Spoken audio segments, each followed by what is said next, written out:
larger objects. If, let's say, there was another civilization in one of these other solar systems that looked at our solar system with the same technique, they would see Jupiter, and they would see Saturn, and that's it. So we're not able to see smaller planets at this point. Like... Right. So there is a satellite that was launched last year called Kepler, after Johannes Kepler, the scientist who found the laws of planetary motion. Okay. So, oh yeah, let's hear for Kepler. That's him. But essentially, this is a telescope. It's pointed at one portion of the sky. It's constantly monitoring 100,000 stars at the same time. Okay. And what it's looking for is that at some point, maybe the star will drop in brightness. And if it looks and some time later, it drops in brightness again, and then that exact same amount of time later, it drops in brightness again, this means there's a planet going around and it passes in front of the star and blocks up the light. So this is much more sensitive than the technique we've been using so far of looking for the wobble. If you've got something out there that can block light, you get a couple of measurements right away. You know, first of all, how far away it is from its star. Sure. You know, of course, from how long it takes between the times that it blocks, the period of the orbit, and this also tells you the size of the object. So with this, we're hoping we can find some Earth-like planets out there. Is this all, at this point, is this funded by NASA? Is this private? Is this European, Russian, American? So for the most part, I mean, these projects are too big to be individually funded. To get telescopes and sensors of the level of sensitivity you need to do this, it takes government involvement. It's Even hard for to Bill Gates? Even for Bill Gates, yeah. Wow. So, I mean, you're talking any one mission running into the hundreds of millions or billions of dollars. Wow. So even for Bill or even for Oprah, right? You know, you're not going to have Oprah satellite up there, not just yet. Who knows what else she'll take over? So, but yeah. So the Kepler satellite is a joint mission between NASA and the European Space Agency, ESA. And actually, you can take a look at how it's doing. There's even a little widget you can put on your desktop to see how many planets have we discovered at this point. If you go to planetquest.jpl.nasa.gov, right? You guys have got that right. Planetquest.jpl. So if you just remember Planet Quest, I mean, it almost sounds like, you know, there's Tim Allen, Galaxy Quest, right? But we'll do Planet Quest. So, but don't file it in your Tim Allen folder in your brain. You'll get lost with tools and Santa Claus. Eek. So, do you feel like we're on the threshold right now? I mean, I'm not aware of sort of where we're at technologically. Are we there, or is it still, we're not there? It's still really hard to say. We are crawling all over Mars, to give you some idea. So we're expecting to find life on Mars? Well, we're trying to find conditions, first of all, that are favorable. So first of all, like I said, you need water. Is there water on Mars now? No. There's water frozen in both of the polar caps on Mars, and there seems to be a lot of water that's frozen right underneath the surface. But frozen water doesn't make for good life. So, but in the past, it's very obvious that at some point in the past, Mars was wet. Mars was wet. And so, is this how you teach your students? I wish.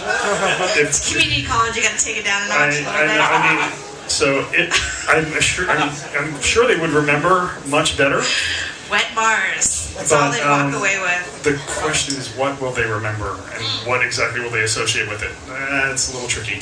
But anyway, we know Mars in the past had to have been wet. There had to have been water covering the surface. We know that there are channels, and even now, when we've got, I don't know how many things above Mars, probably about 5 or 6 satellites constantly observing Mars. We have the Phoenix probe that landed on Mars. We've got Spirit and Opportunity, the rovers. We had Pathfinder. So, what great names! I know, it's so inspiring. Why aren't our great telescopes? They're all named after scientists and donors like Hubble and Keck. They're not very inspiring. Yeah, if you look at any of the ones in Southern California, I mean, it was really George Ellery Hale who kind of built Los Angeles. When you think about it, I mean, he put the telescopes on top of Mount Wilson, and so they needed the support staff in Pasadena, and the elite, rich, whatever, support staff in Pasadena needed their support staff, which became LA. So do you think it would be more exciting if we would inspire more people if we named our telescopes like Alien Hunter 9000. Yeah, I'm sure that's more marketable. Trying to pass that off on the safe, stoic NASA. I mean, this is the whole thing. I mean, as somebody who's trying to market something, you want things to be sexy. You want it to be marketable. You want it to get into people's brains like a little meme and stay in there and inspire them to remember it. As scientists, we say, well, on Earth we have water, and with water we got life, so maybe we should look for water elsewhere. And so you start very small and just kind of build off of that. And so we know Mars had water. So maybe there's some fossils there, right? Maybe we can take a look, or maybe underneath this layer of dirt and whatnot, maybe there are aquifers. If there are aquifers, there's a chance there might still be something alive in there if life ever developed. So Mars is a good first bet for at least understanding this interplay between water and what the planet's about and how life might arise. So, final words. What would you say to a young amateur alien hunter out there who maybe had his own backyard telescope? What would you say to that person? Focus on the moons of Jupiter and Saturn. Focus on the moons of Jupiter and Saturn, you guys. So, I mean, we know that there's a lot of water on Europa.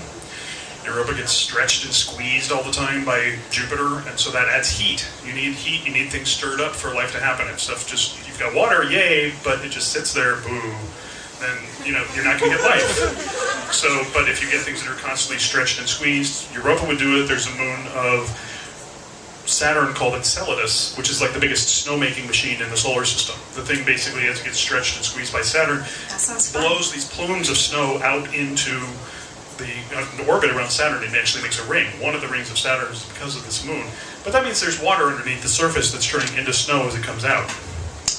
Even weirder, so we talk about this oil spill out in the Gulf, right? This, BP, their fuck up, that's spilling oil all over the place. One of Saturn's moons, called Titan, has some really interesting properties. It's got methane, but it's not methane like, gets pumped into your house here to turn on your stove or turn on your furnace. It's in gaseous form in the atmosphere. It's in liquid form in the form of rain, or in lakes and rivers on the surface, and it's in solid form in ice blocks, just like on Earth. Ooh, the magic 3 states. Magic 3 states. Just like on Earth, we've got ice for solid water. We've got water in all the oceans and whatnot, and we've got gaseous water, humidity, clouds, whatever floating around. So with those three, you have the possibility of transporting all the elements that you need to possibly build life. Now, it's going to be weird life, because all the life we know, again, is based on water.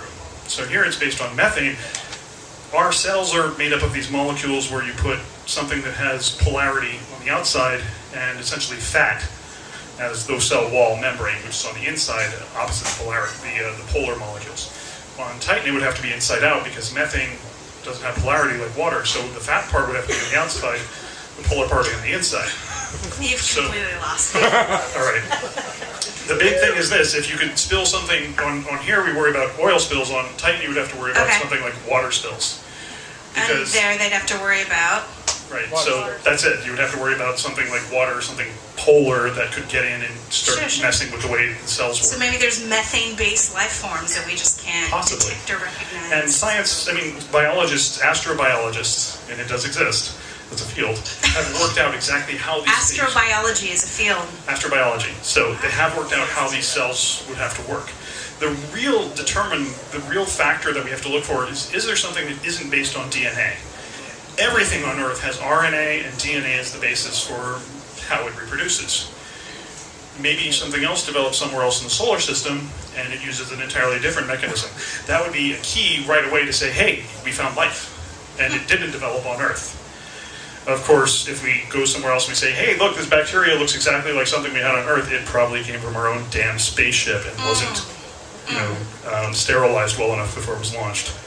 Well, here's a Saturn and Jupiter. Raise your glass. All right. May we find some bizarre shit there. All these worlds are yours to explore. And to killing Sigourney Weaver.